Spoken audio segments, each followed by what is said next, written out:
hello everyone, and welcome to this month's edition of Umbraco's Technology Partner Webinars, where we, as always, try to inspire and connect solution partners with great tech services and software. My name is Jesper Lyngby. I'm your friendly neighborhood tech partner manager and the host today. And today we are being joined by two great guests, and let me introduce them. First, it's Dan Gershfield from Commercetools, who will present Commercetools and their e-commerce product. And then Andy Butlin, who's Umbraco's own specialist when it comes to integration and packages, will demo the integration itself to Commercetools. And thank you both for joining us today. Before we get started, I just want to say that if you have any questions, there will be a Q&A in the end of the webinar. And just to say that this webinar will last approximately 30 minutes, maybe more, maybe less. Anyway, let's give a big hand for Dan and take it over from here, please. Thanks, Jesper. Let me just share my screen and start presenting. I presume that everybody can see it. Oh, sorry. There we go. So yeah, thanks very much, Jesper. I'm Dan. I look after partnerships at Commercetools in EMEA. We are really a partner first organization. We don't do implementations. We never have done, never will do. So partners are really kind of, pivotal to the success of Commercetools. So yeah, really good to be here. And just in terms of an agenda, I was going to give you a sort of business overview of Commercetools today. So kind of how we're going to market. I'll talk a little bit about some of our success references. And then I'll talk about our partner ecosystem as well. Just first things first, though, I did want to give a shout out to Andy and to the Umbraco and also the Ecrio team who have built an integration now between Commercetools and Umbraco. So it's live, it's in our integration marketplace. They've actually released the package, the source code, and there's also a sort of explanatory blog post which kind of shows the various ways in which Umbraco and Commercetools can be connected. So I think Andy's going to cover that in a bit more detail later on. So on with the show. Commercetools is a headless e-commerce platform. We were actually founded in 2006 by a couple of guys that used to work for Hybris. So it was initially set up as a Hybris focused consultancy. So we were selling Hybris as a managed service back then. But they kept on running into lots of issues. So, did a lot of customizations, but ultimately ended up with a product that was very, very complex and very hard to maintain. And they saw a gap in the market. So at that time, all the commerce platforms out there, the IBMs and Oracle, ATGs, Intershop, Demandware, WebSpheres, etc., they were all 20 years old. And so a lot of them have now eventually been sort of placed in the cloud, but none of them were cloud native. And none of them were really API first. And so we wanted to launch a product that was, truly cloud native, not just an on-premise solution, kind of hosted in the cloud, but genuinely built from day one to be cloud, and then truly API first as well, not just building an API on top of legacy technology. And so the platform, as we know, it was actually launched in 2013.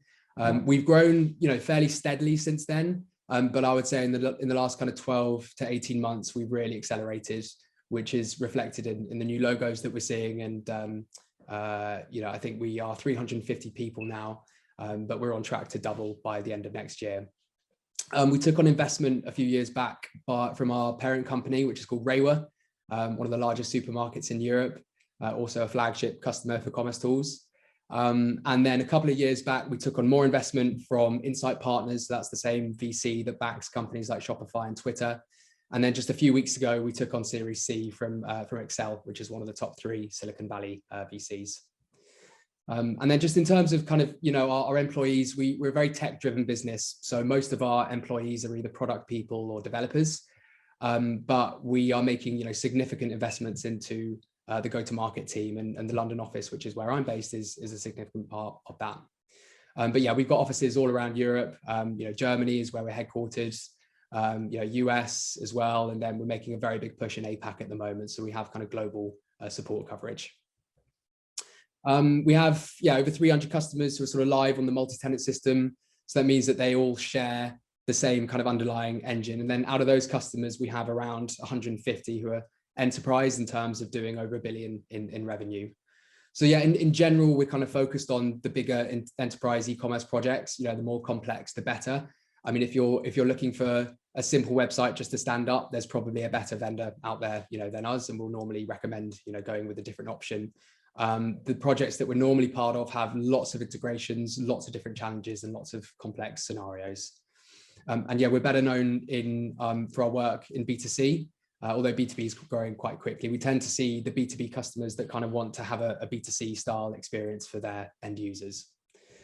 And yeah, as I said, we're a partner first organization, always have been, always will be. We don't do the implementations ourselves. We have a very small professional services team who are really there to kind of handhold, our partners and customers through their first implementation. They assist with things like code and architecture reviews, data modeling, things like that. But yeah, we really rely on our partners for all the integrations. And yeah, we're recognized by the analysts as being sort of leaders in the space, which I'll cover more in a bit more detail. So yeah, all of the founders came from older commerce platforms, companies like ATG and WebSphere and Hybris and Intershop. And they were really on a mission to do commerce right the second time round. So, from a greenfield perspective. And yeah, we invented the term headless. I mean, I know it's a bold statement, but it's true. Our CEO, Dirk, coined it about 10 years ago. He actually hates it. It talks about the kind of absence of something compared to the experiences that it can, enable. But obviously the term has kind of caught on. We much prefer composable commerce as a term, or MAC, because it kind of takes us beyond the concept of headless and really into the next generation of commerce.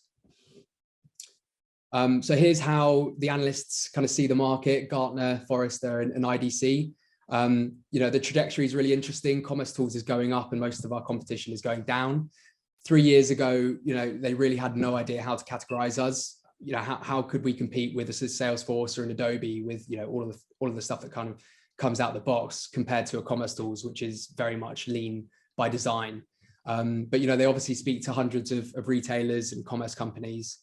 And, really what they're hearing is what businesses want is, agility, it's flexibility, it's freedom, and it's choice. And they don't always necessarily want everything that comes out the box, which can, get in the way of their autonomy. They want these best of breed solutions that can kind of, you can mix and match to their own business needs. And so that's really why we're the fastest growing e-commerce platform out there. So we'll touch upon a couple of these later on, but we tend to see two very distinct types of customers. So you have your kind of Bang & Olufsens and the Riedels of the world. They really want to own the interaction layer with the customer. They want to own the front end. They want to create a fantastic experience. And they're not really that fussed about the nuts and bolts behind it. They just want to go headless from a content perspective. So Commercetools fits really nicely into that architecture. And then you have, customers like Audi, Lego, Burberry, Reiwa, Volkswagen, Boohoo, which isn't on this slide, but, where we're really the core to their transformation journey. And Commercetools is the central kind of point of their digital transformation into microservices. So they've all adopted the kind of 4 pillars of MAC, which we'll cover in a little bit. And they're really using them to sort of, transform their entire online business. And then, yeah, I just wanted to kind of shout out a couple of Danish customers that we're working with, as well as some of the joint wins that we have with Umbraco. So Umbraco is obviously powering the front end experience. So, the likes of Hummel, they make sports shirts. I've got a few Tottenham shirts from back in the 80s. Licorice as well, fantastic customer. Jesper and I were just talking about them. They're a licorice manufacturer and really kind of, modernizing and innovating in an interesting way. EA Smith as well. I think that's a Norwegian big B2B company. And then CH Beck. So that's a bookshop, which actually dates back to the 1700s. And, they've got over 14 million books. So it's a really nice example, of course, of how, an old company like that can modernize and innovate, but also, an example of how many products a platform, the Commercetools platform can handle. And then, the other ones, Salling Group, AI, Trend Him, Kjær Sommerfeld, those are some other Danish customers that we have. I think the main takeaway here is that, in Denmark and the Nordics in general, we're often a really good fit, both for the enterprise, but also the kind of mid-market customers as well, just because of the technical maturity of the market. And, that's not the same in other countries, where really it's the sort of, massive enterprises that are technically mature. So, we tend to see quite a lot of deals in the Nordics. The deal value might be slightly lower, but a lot of traction there. So yeah, so we're going to market with a framework that we call MAC. Again, we coined the expression. We also co-founded the MAC Alliance, which I imagine a few people here will be familiar with. If you're not, I'd recommend going and checking them out. Headless commerce, everyone's kind of talking about it now. It's the buzzword of the day, and every major commerce vendor in the last couple of years have come out and said, you can do headless on our platform. But the whole kind of MAC approach takes us beyond the concept of just headless and really into the next generation of commerce. So just to kind of, quickly, microservices is basically just breaking up these, complicated systems into the component parts and then allowing the teams to work kind of independently. And so what this means for our customers is that they can consume the platform incrementally. So we don't have to be, a massive rip and replace solution. We'll often start with just a few or particular set of APIs, and then we'll gradually and incrementally kind of replace the entire backend. API first. So yeah, there isn't a feature or a function in the platform that sort of isn't defined and exposed as an API. And that means that we're never out of sync with what a platform can integrate with. So, there are others that have come to market with an API layer on top of the platform, but, as I said earlier, that's not the platform itself. So you run the risk of the API being like out of sync with the API layer on the platform. There are different release cycles or new features and functions that aren't always, in sync across that API layer. We never have that issue because we're API first. Cloud native. So, we have a multi-tenant infrastructure. So we maintain, we manage our own data centers. At the moment, that's GCP and AWS, I think Azure is going to be coming on next. We don't deploy into our customers' clouds, public cloud, private cloud, hybrid cloud infrastructure. We don't do on-premise deployments. We don't do releases or upgrade cycles. We do continuous innovation. We average 2 production releases into our multi-tenant cloud environment on a daily basis, which is a massive, massive change in the commerce space. And we're infinitely scalable as well. So, we take things like seasonality off the table for our customers. We basically allow them to, largely kind of ignore things like Black Friday or Christmas or other seasonal events.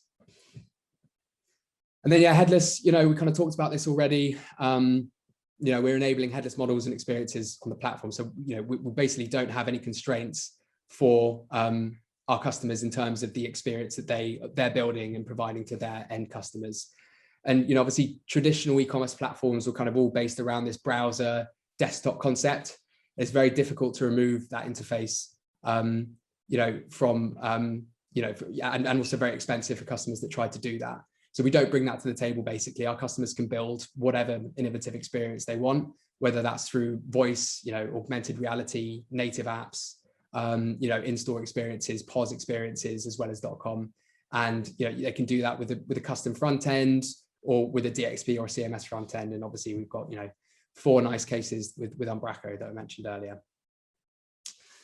So very quickly, we normally spend about an hour talking about the platform itself. And if you want a more thorough look at it, then just get in touch with me and I can set that up. But just to kind of, introduce where we sit in the market. So we're not an out-of-the-box solution. We're not a good fit for those customers. We're not a good fit for customers who are very business-driven. What we normally say is, how important is technology to you as a business? And if it's just an enabler, if it's just a channel, then there are better solutions out there than Commercetools.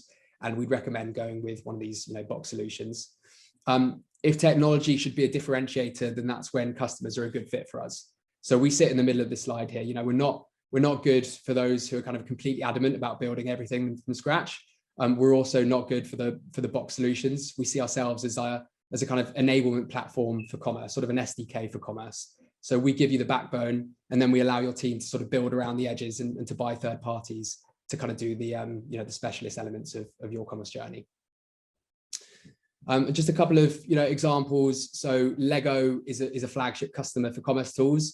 Fits really nicely with our messaging in terms of using commerce. Well, how customers use Commercetools as the kind of building blocks of their commerce. But it's also a really nice example in terms of like how a cloud native platform can help our customers perform. So Lego have been on our platform for nearly 4 years now. Their ATG infrastructure went down for 11 straight years every Black Friday. And for the past 3 years, they know that we'll keep the platform up and running. And in fact, they trusted us to go live, just a few days before Black Friday a few years ago. So, it really means that they don't have to go into sort of disaster or recovery mode in the few months kind of leading up to Black Friday. Audi as well. So, back to Audi, I kind of put them in a sub bracket of like commerce edge cases. So these are the really, really kind of tech mature customers that want to do commerce in a brand new way. So for Audi, it's in-car commerce, right? So for all of their electric cars, they come fully loaded, and you can basically buy or rent certain functions from the car that you didn't sign up for, or that you didn't initially pay for. So things like miles, more miles per hour. You could be going to Germany for the weekend and want to kind of zoom along the Autobahn, or stuff like heated seats or a Spotify subscription. So doing some really, really innovative things there. And then off the back of Audi, we also signed Volkswagen, BMW, and Daimler. So that's the other thing that tends to happen with Commercetools. A major player will sign, and then their competitors get interested. Last kind of customer case study. I mean, we talked about this already, but Bang & Olufsen is a nice Danish customer of ours. They migrated off Sitecore a few years ago.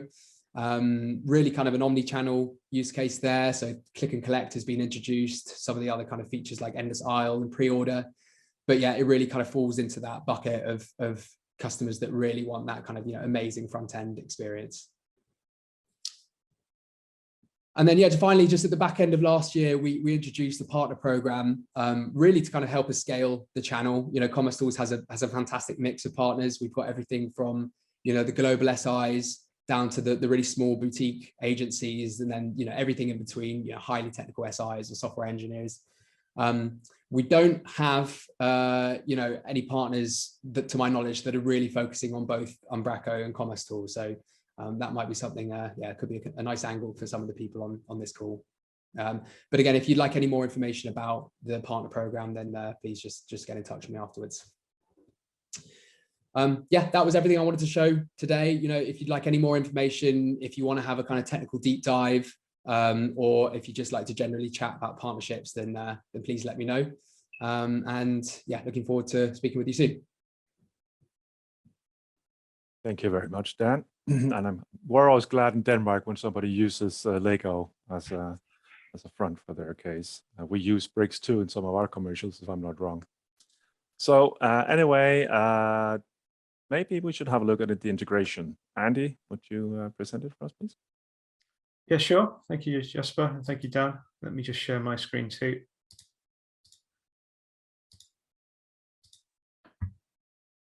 So as you say, I just want to briefly introduce the integration we've built with Commercetools and just talk a little bit about, what does an integration look like with a headless commerce platform and Umbraco. First thing to say, though, is the integration we've made available, and it's available to use from the usual channels for Umbraco. So this means our Umbraco site, where you can download the package and use it, or you can install it from NuGet. We put together a blog post as well. Let me just quickly share the links to these things in the chat so that you can view them after the call. Sorry, I lost my chat window. I'll do it after I screen share. Sorry, I lost my way around Zoom. But yeah, there's a blog post here showing how we've put this together. And we're quite keen, obviously, to talk about the integration with Commercetools, but also to show you how to do this type of thing with Umbraco, because it's quite common, I think, not just these days, but for many Umbraco projects, there's needs to integrate with other services and other third-party providers. And quite common is the need to have information in Umbraco and information in a third-party service pulled together. So you maybe manage it in two separate backends, but when you want to present it on the website, it needs to be integrated into a single front end. So we've put together this blog post explaining a bit about how we've done this, and we've also open sourced the code, so you can find that on this GitHub account. So then, just briefly to show the integration, this is the back office of Commercetools, which I've just got a very basic setup with a couple of products in there. If If you click into products, they have variants. So I've got red, green, and yellow, and each one of these has some pictures, prices, and inventory. So all that information you manage within Commercetools, but within Umbraco, obviously you use that for managing your content. There's often a need to pull these two things together. So in this situation, we're wanting to present information about a particular product on the Umbraco website. So within the back office, when you install this integration, you get available some new property editors, which I've got set up here on my page. And if I click into the details of this, you can see how it's configured. We have the option to be selecting products or categories from Commercetools, and we can configure it such that it either allows you to select one or select many, depending on whether you're presenting information for a single product or for multiple products on the page. And we have features about how we order them by name or price or SKU. With that in place, when we're managing our content section, you can see we have these pickers available. So by clicking into select here, we open up a window which then calls the Commercetools APIs, pulls in the information about the products and allows you to select them. And you can see here we get the same information about variants and prices. And I can choose the one I want to display. We can, as I said, we can configure this for multiple selects. So if I wanted to display more than one product, and we can also pick categories as well. And by doing that, what we've done then is associate this product in Commercetools with this page in Umbraco. But behind the scenes, all we've really got here is an ID of the product, which isn't particularly useful for display to customers. So the other part of the integration is something called a property value converter. And what this does is allows you to take the raw information that we store in Umbraco and augment it with additional information. So it might be in some cases, it's just some logic to do some conversions. But in this case, what we do is we make another call to the Commercetools API, say for this particular product, get me back all the details that we need to display. And having done that, we're able to then render it onto the page. So in this case, I'm presenting this page that we were just editing in the back office, but obviously rather than just displaying the ID of the product, I can pull through the name of it, the images, the prices, and the inventory. And yeah, as I say, it's a fairly simple integration, but it's the sort of thing I think is quite common. This need to be able to kind of tie information from other systems into Umbraco, and it seems to work quite nicely with the Commercetools setup.